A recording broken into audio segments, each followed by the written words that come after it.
ಎಲ್ಲರಿಗೂ ನಮಸ್ಕಾರ. ಇವತ್ತು ಹಳೆ ಕಾಲದಿಂದ ಈಗಿನವರೆಗೂ ಮಾಡುವಂತಹ ಹಬ್ಬಗಳಲ್ಲಿ ಮಾಡುವ ಈ ಸಾಂಪ್ರದಾಯಿಕ ಒಡೆದ ರಾಗಿ ಹಿಟ್ಟಿನ ಒತ್ತು ಶಾವಿಗೆ, ಈ ಸಿಹಿ ಅಡುಗೆಯನ್ನು ಸ್ಕಿಪ್ ಮಾಡದೆ ನೋಡಿ. ತುಂಬ ಕ್ರಮಬದ್ಧವಾಗಿ ಮಾಡುವ ಒಂದು ಸಿಹಿ ಅಡುಗೆಯಾಗಿರುತ್ತದೆ. ಶಾವಿಗೆಗೆ ರಾಗಿ ತೊಳ್ಕೊತಾ ಇದ್ದೀನಿ. ರಾಗಿನ ಮೇಗ್ಲದು ಒಟ್ಟು ಹೋಗೋ ತನಕ ಒಂದು 7-8 ಸಲ ಚೆನ್ನಾಗಿ ತೊಳ್ಕೋಬೇಕು. ಈ ಥರ ತೊಳೆದ ರಾಗಿನ ಒಂದು 5-6 ಗಂಟೆ ಕಾಲ ನೀರಲ್ಲಿ ನೆನೆಸಬೇಕು. ರಾಗಿ ಚೆನ್ನಾಗಿ ಒಂದು 5-6 ಗಂಟೆ ಕಾಲ ನೆನೆಸಿದ್ದೀನಿ. ಇದನ್ನು ಎಲ್ಲ ತೊಳೆದು ನೆನೆಸಿರೋದ್ರಿಂದ ನೀರನ್ನು ಬಸೆ ಹಾಕಬೇಕು. ರಾಗಿನ ಚೆನ್ನಾಗಿ ನೀರು ಬಸ್ಕೊಳ್ಳೋಕ್ಕೆ ಹಾಕಿದ್ದೀನಿ. ಇದನ್ನು ನೆರಳಲ್ಲೇ ಚೆನ್ನಾಗಿ ಒಣಗಿಸ್ಬೇಕು. ತೊಳೆದು ನೆಂದಿರೋ ಅಂತಹ ರಾಗಿನ ನೀರೆಲ್ಲ ಆರ್ಕೊಂಡಿದೆ. ಅದನ್ನು ಒಂದು ಕಾಟನ್ ಬಟ್ಟೆ ಮೇಲೆ ತೆಳುವಾಗಿ ನೆರಳಲ್ಲೇ ಆರಾಕಿ ಒಣಗಿಸ್ಕೋಬೇಕು. ನೀರು ಫುಲ್ಲು ಡ್ರೈ ಆಗಬೇಕು.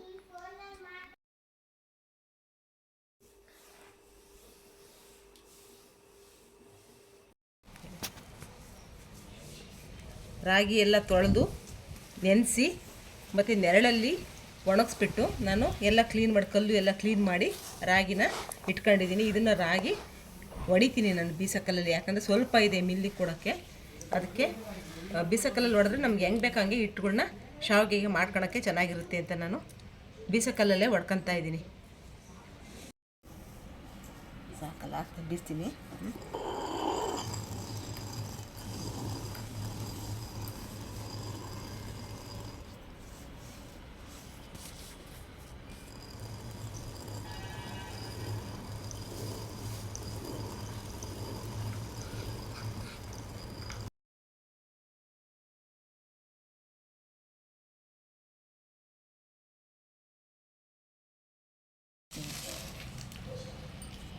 ಫಸ್ಟಿಗೆ ಎಲ್ಲ ಒಂದು ಸ್ವಲ್ಪ ರಾಗಿ ಬಿದ್ದಿದೆ, ಅದನ್ನು ತಿರ್ಗಾ ಇದಕ್ಕೆ ಹಾಕಂತೀನಿ.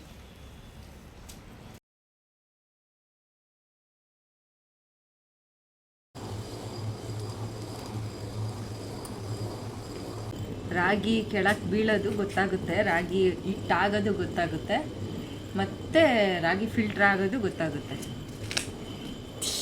ನೋಡಿ, ಇವಾಗ ಟೈಟ್ ಆಗುತ್ತೆ. ಟೈಟ್ ಆದಾಗ ಅದು ಹಿಟ್ಟಾಗಿ ಕೆಳಗೆ ಬೀಳ್ತಾ ಇದೆ ಅಂತ. ಕಳ್ಳಲ್ಲಿ ನಾವು ಬೀಸ್ಕೊಳ್ತಾ ಇರ್ತೀವಲ್ಲ, ಅವಾಗ ಗೊತ್ತಾಗುತ್ತೆ. ಫೋನೆಲ್ಲ ಹಾಳಾಗೋಯ್ತು.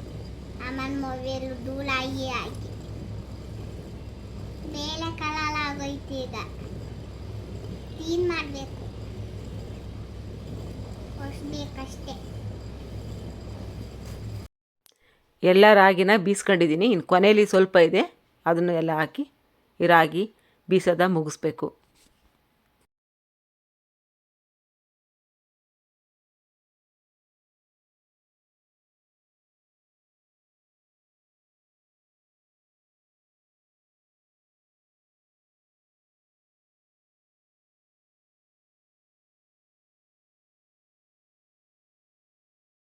ದೊಡ್ಡ ದೊಡ್ಡದು ರಾಗಿ ಒಡ್ಕ ತಕ್ಕಬೇಕು, ಅದಕ್ಕೆ ಜರಡಿ ಮಾಡ್ಕೋಬೇಕು.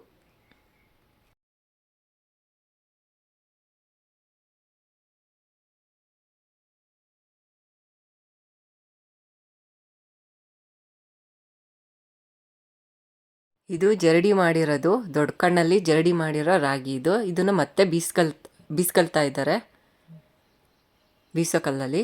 ಇವಾಗ ಇನ್ನೊಂದು ಸ್ವಲ್ಪ ಜಾಸ್ತಿ ಪುಡಿ ಆಗುತ್ತೆ. ಜರಡಿ ಮಾಡಿ 2ನೇ ಸಲ ನಾನು ಬೀಸಕಲ್ಲಲ್ಲಿ ಒಡ್ರಾಗಿ ಹಿಟ್ಟನ್ನು ಬೀಸ್ಕೊತಾ ಇದ್ದೀನಿ. ಇದು ಏನು ಉಪಯೋಗ ಅಂತಂದರೆ, ಸಿಪ್ಪೆ ಮಾತ್ರ ಇದು ನುಣ್ಣಗಾಗಲ್ಲ. ಸಿಪ್ಪೆ ಹಂಗೆ ಇರುತ್ತೆ, ಪೌಡ್ರ್ ಉದುರುತ್ತೆ. ಅದಕ್ಕೋಸ್ಕರ ನಾನು ಈ ಬೀಸಕಲ್ಲನ್ನು ಉಪಯೋಗಿಸ್ಕೊಂಡಿರೋದು. ಕಡಿಮೆ ಆದರೂ ಮಿಕ್ಸಿಲಿ ಹಾಕೋಬೋದು, ಆದರೆ ಮಿಕ್ಸಿಲಿ ಫುಲ್ಲು ಸಿಪ್ಪೆ ನುಣ್ಣಗಾಗ್ಬಿಡುತ್ತೆ. ಅದು ತಳ್ಳಕ್ಕೆ ಬರೋಲ್ಲ ಹಿಟ್ಟ. ಇಲ್ಲಾಂದರೆ ಮಿಲ್ಲಿಗೆ ಕೊಡ್ಬೋದು, ಜಾಸ್ತಿ ಕೊಟ್ಟರೆ ಮಾಡಿಕೊಡ್ತಾರೆ ಮಿಲ್ಲಲ್ಲಿ. ಈ ಥರ ಬಿಳೆ ಬಟ್ಟೆ ತಗೊಂಡಿದ್ದೀನಿ ನಾನು, ಮಲ್ ಬಟ್ಟೆ. ತುದಿಲಿ ಗಂಟು ಹಾಕ್ಕೊಂಡು ಈ ಪಾತ್ರೆಗೆ ಸೇರಿಸ್ಕೊಂಡು ಇಲ್ಲಿ ಕಟ್ಕೊತೀನಿ. ಹಿಂಗೆ ಅಗಲ ಆಗಿರೋಂಥ ಪಾತ್ರೆ ತೊಗೊಂಡ್ರೆ ಹಿಟ್ಟನ್ನು ನಾವು ಜರಡಿ ಮಾಡ್ಕೊಳಕ್ಕೆ ತುಂಬ ಚೆನ್ನಾಗಿರುತ್ತೆ, ಬೇಗ ಆಗಿಬಿಡುತ್ತೆ. ಅದಕ್ಕೆ ಅಗಲಾಗಿರೋಂಥ ಪಾತ್ರೆಯಲ್ಲಿ ಒಂದು ಮಲ್ಲು ಬಟ್ಟೆ ಕಟ್ಕೊಂಡು ಈ ಥರ ಕೈ ಆಡಿಸ್ಬೇಕು, ಚೆನ್ನಾಗಿ ಸ್ವಲ್ಪ ಫಾಸ್ಟಾಗಿ ಕೈ ಆಡಿಸ್ಬೇಕು. ಹಿಟ್ಟು ಇಳಿಬೇಕು ಅಂದರೆ ಸ್ಪೂನಾಗೆಲ್ಲ ಆಗಲ್ಲ, ಕೈಯಲ್ಲೇ ಮಾಡ್ಬೇಕು ಇವನ್ನೆಲ್ಲ. ನೋಡಿರಿ ಎಲ್ಲ ಎಷ್ಟು ದೊಡ್ಡ ದೊಡ್ಡದಾಗಿರೋಂಥ ಒಟ್ಟು ಆಚೆ ಬಂತು. ಒಟ್ಟಲ್ಲ, ಇದು ರಾಗಿನೇ. ಇದು ಎಲ್ಲ ಪುಡಿ ತಕ್ಕೊಂಡಾದ್ಮೇಲೆ ರಾಗಿನ ಒಂದು ಬೌಲ್ಗೆ ತೆಗ್ದು ಹಾಕ್ಕೊಂಡು ತಿರ್ಗಾ ತಗೊಂಡು ಈ ಥರ ಜೋರ ಕೈ ಆಡಿಸ್ಕೊಂಡು ಈ ಥರ ಹಿಟ್ಟನ್ನು ತಕ್ಕಬೇಕು.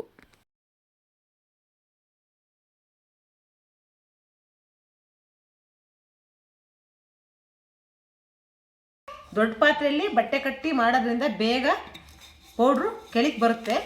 ಇದು ಜಾಸ್ತಿ ಬಂದಿದೆ, ಯಾಕೆಂದರೆ ಇದು ನುಣ್ಣಗಾಗಲ್ಲ, ಬಿಸಿಲಲ್ಲಿ ಒಣಗಿಲ್ಲ ರಾಗಿ. ಅದಕ್ಕೆ ನೋಡಿರಿ ಎಷ್ಟು ಚೆನ್ನಾಗಿ ಬಂದಿದೆ, ನೋಡ್ರಿ ಎಷ್ಟು ಚೆನ್ನಾಗಿ ಬಂದಿದೆ ಹಿಟ್ಟು. ಮಕ್ಕಳಿಗೆ ಸರಿನೂ ಸಹಾಯ ಮಾಡಿಕೊಡ್ಬೋದು ಈ ಹಿಟ್ಟಲ್ಲಿ. ಇದನ್ನು ನಾವು ಪುನಃ ಮುದ್ದೆಗೆ ಉಪಯೋಗಿಸ್ಕೊಳಕ್ಕೆ ಮಿಲ್ಲಿಗೆ ಕೊಟ್ಟು ಉಪಯೋಗ ಬರುತ್ತಿದ್ದು. ಈ ರಾಗಿ ತರಿನ ನಾವು ರಾಗಿ ಒಳಗೆ ಮಿಕ್ಸ್ ಮಾಡಿಬಿಟ್ಟು ಮಿಲ್ಲಿಗೆ ಕೊಟ್ಟರೆ ರಾಗಿ ಹಿಟ್ಟು ಬರುತ್ತೆ. ಸ್ವಲ್ಪ ಈ ತರಿನ ಬಿಸಿಲಲ್ಲಿ ಒಣಗಿಸ್ಬೇಕು, ಇಲ್ಲ ಅಂತಂದರೆ ಬಾಣಲಿಲಿ ಸ್ವಲ್ಪ ಬಿಸಿ ಮಾಡಿ ಹಾಕಬೇಕು. ಏನಂದರೆ ಬಿಸಿಲಲ್ಲಿ ಒಣಗಿರಲ್ವಲ್ಲ ಅದಕ್ಕೆ. ಬೀಸು ಕಲ್ಲಲ್ಲಿ ಒಡೆದ ರಾಗಿ ಹಿಟ್ಟನ್ನು ನಾನು ಒಂದು ಬಾಕ್ಸಲ್ಲಿ ಹಾಕಿಟ್ಕೊತೀನಿ.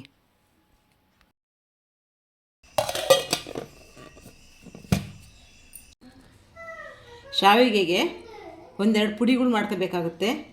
ಕಡಲೆ ಪುಡಿ ಮಾಡ್ಕೋಬೇಕು, ನುಣ್ಣಗೆ ಪುಡಿ ಮಾಡ್ಕೊಂಡಿದ್ದೀನಿ. ಹುರಿದಿರೋ ಅಂತಹ ಎಳ್ಳು, ಇದನ್ನು ಸಹ ಪುಡಿ ಮಾಡ್ಕೋಬೇಕು.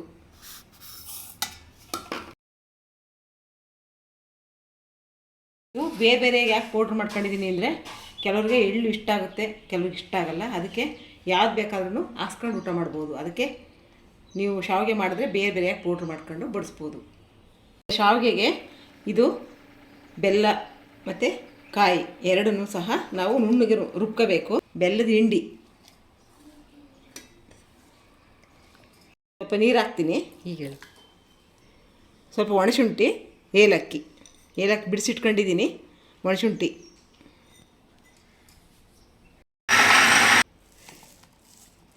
ಕಾಯಿ ಹಾಲು ಹಾಕಿ ಮಾಡ್ತಾರೆ. ನಾನೀಗ ಆ ಥರ ಮಾಡ್ದಂಗೆ ಬೆಲ್ಲ ಕಾಯಿನ ನುಣ್ಣು ರುಬ್ಬಿಟ್ಕೊಳ್ತೀನಿ. 2 ಕಲ್ಲು ಉಪ್ಪು ಹಾಕಿ, ಆ ಬೆಲ್ಲ ಸಾಕಾಗಿಲ್ಲ ಅಂತ ಇನ್ನೂ ಸ್ವಲ್ಪ ಬೆಲ್ಲ ಹಾಕ್ತೀನಿ.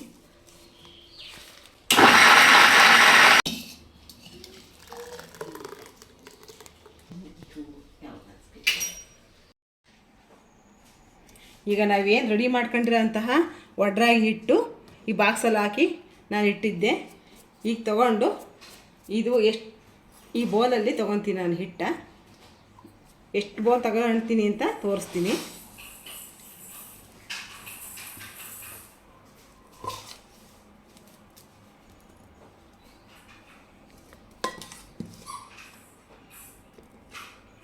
ಇದರಲ್ಲಿ 3 ಬೌಲು ಹಿಟ್ಟು ತೊಗೊಂಡಿದ್ದೀನಿ. ನಾನು ಈ ಪಾತ್ರೆಯಲ್ಲಿ ಹಿಟ್ಟು ಮಾಡ್ಕೊತೀನಿ. ಅದಕ್ಕೆ ನೀರನ್ನು 1 ಬೌಲ್ ಹಿಟ್ಟಿಗೆ 1.5 ಬೌಲು ನೀರು ತೊಗೊಂಡಿದ್ದೀನಿ. 1 ಬೌಲ್ ಹಿಟ್ಟಿಗೆ 1.5 ಬೌಲ್ ನೀರು ತೊಗೊಂಡಿದ್ದೀನಿ. 3 ಬೌಲ್ ಹಿಟ್ಟಿಗೆ 4.5 ಬೌಲ್ ನೀರು ತೊಗೊಂಡಿದ್ದೀನಿ. ಈ ನೀರಿಗೆ ಸ್ವಲ್ಪ ಹಿಟ್ಟು ಹಾಕ್ತೀನಿ, ಯಾಕೆ ಗಂಟು ಬೀಳಬಾರ್ದು ಅನ್ನೋ ಉದ್ದೇಶಕ್ಕೆ ಹಿಟ್ಟಾಕಿ ಎಲ್ಲ ಕಲಿಸ್ಕೋಬೇಕು ಚೆನ್ನಾಗಿ. ತುಂಬ ನಯಸಿರೋದಕ್ಕೆ ಅದು ಸ್ಪೂನಲ್ಲಿ ಹೋಗಲ್ಲ ಗಂಟುಗಳು, ಕೈಯಲ್ಲೇ ಚೆನ್ನಾಗಿ ಹಿಂಗೆ ಗಂಟಿಲ್ದಂಗೆ ಕಲಸಿಟ್ಕೋಬೇಕು. 1 ಕಲ್ಲುಪ್ಪು.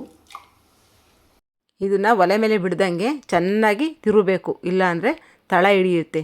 ಕುದಿ ಬರೋ ತನಕನ ಇದೇ ಥರ ತಿರುತ್ತಾ ಇರಬೇಕು.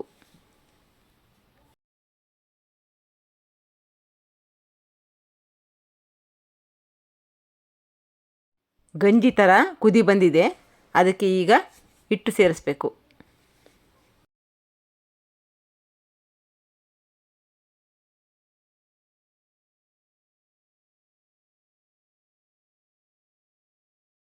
ಹಿಟ್ಟಿನ ಮೇಲೆ ಮುದ್ದೆ ಕೋಲು ಇಟ್ಬಿಟ್ಟು ಕುದಿಯಕ್ಕೆ ಬಿಡಬೇಕು. ಹಿಂಗಿಟ್ರೆ ಉಕ್ಕು ಬರಲ್ಲ, ಮೇಲೆ ಕುದಿಯುತ್ತೆ ಚೆನ್ನಾಗಿ. ಈಗ ಎಲ್ಲರ ಮನೆಗೂ ಬೀಸಕ್ಕಲ್ಲಿರಲ್ಲ, ಬೀಸಕ್ಕೂ ಕಷ್ಟ. ಇದು ಮಿಲ್ಲಿಗೆ ಕೊಟ್ಕೊಂಡು ಜಾಸ್ತಿ ನುಣ್ಣಗೆ ಮಾಡಿಸ್ಕೊಂಡಂಗೆ ಬರಬೇಕು. ಅವ್ರಿಗೆ ಹೇಳಿದ್ರೆ ಮಾಡಿಕೊಡ್ತಾರೆ. ಜಾಸ್ತಿ ನುಣ್ಣು ಮಾಡಿಕೊಡ್ಬೇಡ್ರಿ, ಒಡಕ್ಕು ಮಾಡಿಕೊಡ್ರಿ ಅಂತಂದರೆ ಈ ಥರ ಹಿಟ್ಟು ತಕ್ಕೋಬೋದು. ಬೀಸಕಲ್ಲಲ್ಲೇ ಬೀಸ್ಕೋಬೇಕು ಅಂತ ಏನಿಲ್ಲ, ಅಂದರೆ ಬೀಸಕಲ್ಲಲ್ಲಿ ಬೀಸಿದ್ರೆ ಮಾತ್ರ ಸೂಪರಾಗಿ ಬರುತ್ತೆ. ಉರಿ ಕಡಿಮೆ ಮಾಡಿ ಸಿಮ್ಮಲ್ಲೇ ಬಾಯಿ ಮುಚ್ಚಿ ಚೆನ್ನಾಗಿ ಬೇಯಿಸ್ಕೋಬೇಕು. ಒಂದು ಅರ್ಧ ಗಂಟೆ ಬೇಯಿಸ್ತಾ ಇದ್ದೀನಿ ನಾನು ಇದನ್ನು. ಈಗ ಕೂಡಿಸ್ಕೋಬೇಕು.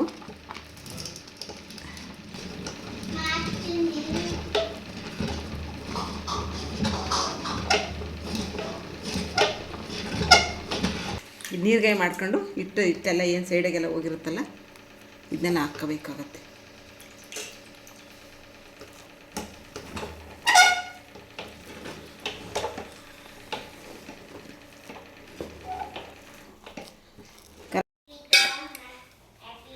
ಒಲೆ ಮೇಲೆ ಕೂಡ್ಸೋಕ್ಕಾಗಲ್ಲ ಅಂತ ನೆಲದ ಮೇಲೆ ಒಂದು ಬಟ್ಟೆ ಇಟ್ಕೊಂಡು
ಸಣ್ಣ ಸಣ್ಣ ಗಂಟೆ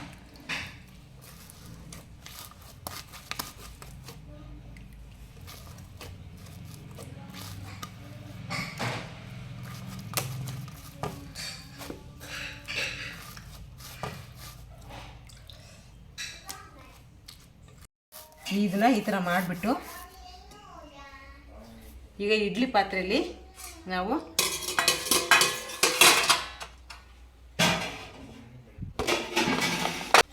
ಸ್ಟೀಮಾಗೆ ಒಂದು 1/4 ಗಂಟೆ ಇಲ್ಲ 20 ನಿಮಿಷ ಚೆನ್ನಾಗಿ ಬೇಯಿಸಿದ್ರೆ ಇದು ಏನು ರಾಗಿ ಶಾವಿಗೆ ಒಡ್ಕೊಳಲ್ಲ.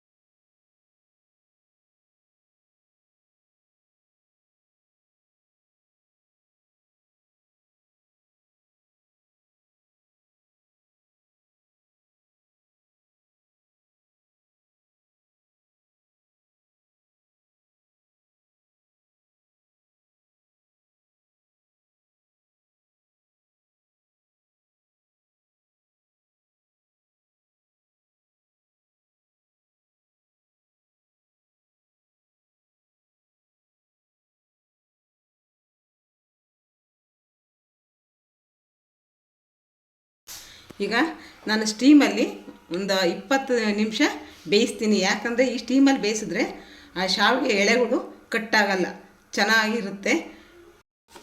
ಒಂದು ಬಾಳೆಲೆ ಮುಚ್ಚಿ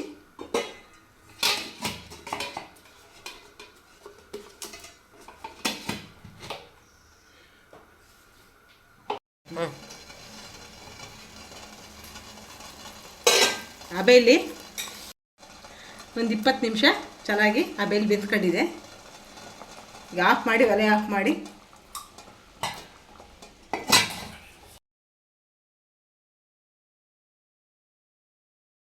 ಶಾವಿಗೆ ಒಳಗೆ ಸ್ವಲ್ಪ ತುಪ್ಪ ಸರ್ಕೊಳ್ತೀನಿ.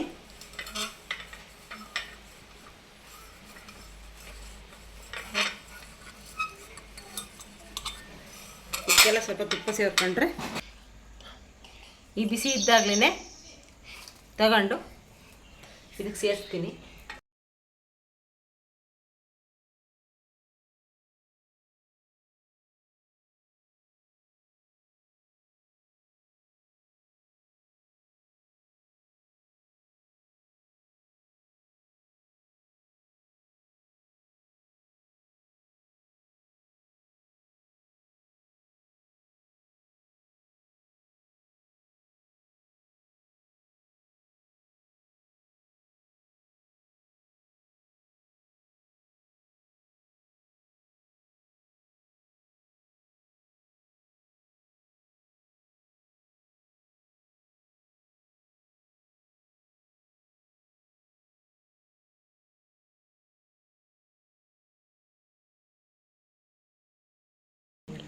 ಈಗ ರೆಡಿಯಾಗಿರೋಂಥ ಶಾವಿಗೆನ ಈ ಬಟ್ಟೆ ಮೇಲೆ ಹಾಕ್ಕೊಂಡು ಬರಬೇಕು.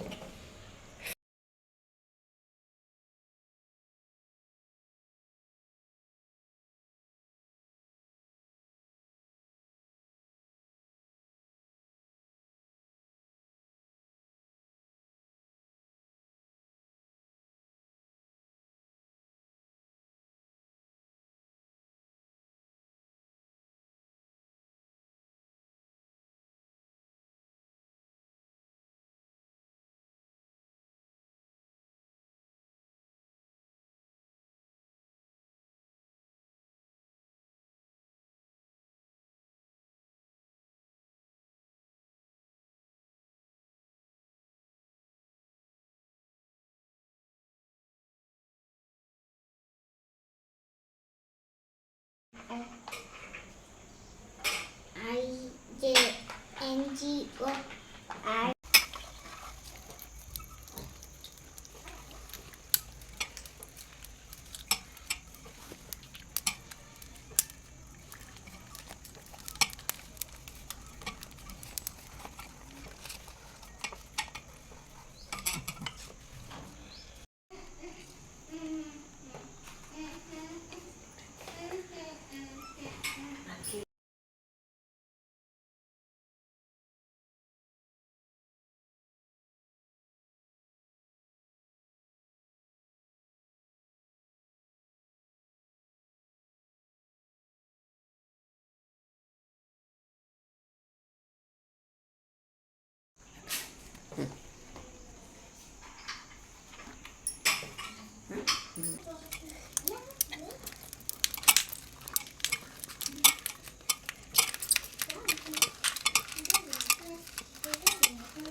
ಇಷ್ಟು ಚೆನ್ನಾಗಿ ಬಂದಿರೋಂತಹ ಒಡೆದ ರಾಗಿ ಹಿಟ್ಟಿನ ಸೇವಿಗೆ. ಇದು ಒಂಥರ ನೂಡಲ್ಸ್ ಥರ, ಒಂದು ಚೂರು ಸಹ ಕರಗಲ್ಲ. ಈ ಶಾವಿಗೆ ಮೇಲೆ ಈ ಮಲ್ಲು ಬಟ್ಟೆ ಮುಚ್ಚಿದ್ರೆ ಶಾವಿಗೆ ಒಣಗಲ್ಲ, ಸ್ಮೂತಾಗಿರ್ತವೆ ಶಾವಿಗೆ. ಈಗ ಶಾವಿಗೆ ಬೇಕಾಗಿರೋದು ಬೆಲ್ಲದ ಹಿಂಡಿ, ಕಡಲೆಪುಡಿ ಮತ್ತು ಎಳ್ಪುಡಿ, ಇಷ್ಟೊಂದು ನಾನು ಮಾಡಿ ಇಟ್ಕೊಂಡಿರ್ತೀನಿ. ತುಪ್ಪ. ಈಗ ನಾನು ಏನು ಬೆಲ್ಲದ ಹಿಂಡಿ ಮಾಡ್ಕೊಂಡಿದ್ದೆ, ಈಗ ನಮ್ಗೆ ಎಷ್ಟು ಬೇಕು ಅಷ್ಟು ಈಗ ಊಟಕ್ಕೆ ಉಪಯೋಗಿಸ್ಕೋಬೇಕು. ಅಷ್ಟಕ್ಕೂ ನೀರು ಹಾಕ್ತಂಗೆ ನಾವು ಬೆಲ್ಲದ ಹಿಂಡಿ ತಗೊಂಡು ಇದು ನೀರು ಹಾಕಬೇಕು. ಗಟ್ಟಿ ಕಲ್ಸ್ಕೋಬಾರ್ದು.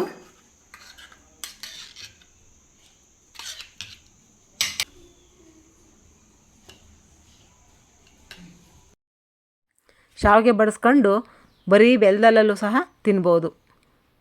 ಪೌಡ್ರ್ ಬೇಡ ಅಂದರೆ ಬೆಲ್ಲದಲ್ಲೂ ಸಹ ತಿನ್ಬೋದು.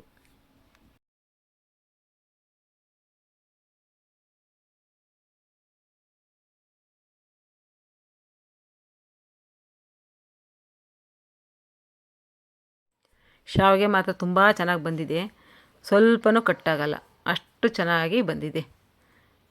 ಈ ಶಾವಿಗೆಗೆ ನಾವು ಪೌಡ್ರುಗಳ್ನ ಏನು ಕಡಲೆ ಪೌಡ್ರು, ಎಳ್ಳು ಪೌಡ್ರು, ಬೆಲ್ಲದ ಹಾಲು, ತುಪ್ಪ ಇಷ್ಟನ್ನು ಸಹ ಹಾಕ್ಕೊಂಡು ತಿನ್ಬೋದು. ಅಮೃತ ಥರ ಅಷ್ಟು ಚೆನ್ನಾಗಿ ಫೀಲ್ ಆಗುತ್ತೆ. ತಿಂತಾಯಿದ್ರೆ ಏನೋ ಒಂಥರ ಸಮಾಧಾನ, ಒಳ್ಳೆ ಆರೋಗ್ಯಭರಿತವಾದಂತಹ ಸಿಹಿ ಅಡುಗೆ. ನಾನು ಅಮೃತ ಅಂತಲೇ ಅಂತೀನಿ ನಾನು, ಅಷ್ಟೋ ಚೆನ್ನಾಗಿರುತ್ತೆ. ಈ ಅಡುಗೆನ ಹಬ್ಬಗಳಲ್ಲಿ ಮತ್ತು ವಿಶೇಷ ದಿನಗಳಲ್ಲಿ ಮಾತ್ರ ಮಾಡ್ತೀವಿ. ಯಾಕಂದರೆ ಇದು ಮಾಡೋದು ತುಂಬ ಟೈಮ್ ತಗೊಳುತ್ತೆ, ಬೇಗ ಆಗೋ ಅಂತಹ ಅಡುಗೆನೇ ಅಲ್ಲ ಇದು. ನಾವು ಇದೇ ಥರ ಒಡೆದ ರಾಗಿ ಶಾವಿಗೆ ಮಾಡ್ತೀವಿ. ಇದನ್ನು ಕ್ರಮಬದ್ಧವಾಗಿ ತೋರಿಸಿದ್ದೀವಿ, ನೀವು ಸ್ಕಿಪ್ ಮಾಡದೆ ಹಾಗೆ ನೋಡಿ. ಒಂದು ಸಲ ಈ ಸಿಹಿ ಅಡುಗೆನ ನೀವು ಒಂದ್ಸಲ ಮಾಡಿ. ನಾವು ಮಾಡಿರುವ ಈ ವಿಶೇಷವಾದ ಸಿಹಿ ಅಡುಗೆ ಇಷ್ಟ ಆದರೆ ಒಂದು ಲೈಕು, ಕಮೆಂಟು, ಶೇರು, ಸಬ್ಸ್ಕ್ರೈಬ್ ಮಾಡಿ ಅಂತ ಹೇಳುತ್ತಾ, ಈ ಒಡೆದ ರಾಗಿ ಒತ್ತು ಶಾವಿಗೆಯ ವಿಡಿಯೋ ನೋಡಿದ ನಿಮಗೆಲ್ಲರಿಗೂ ಧನ್ಯವಾದಗಳು.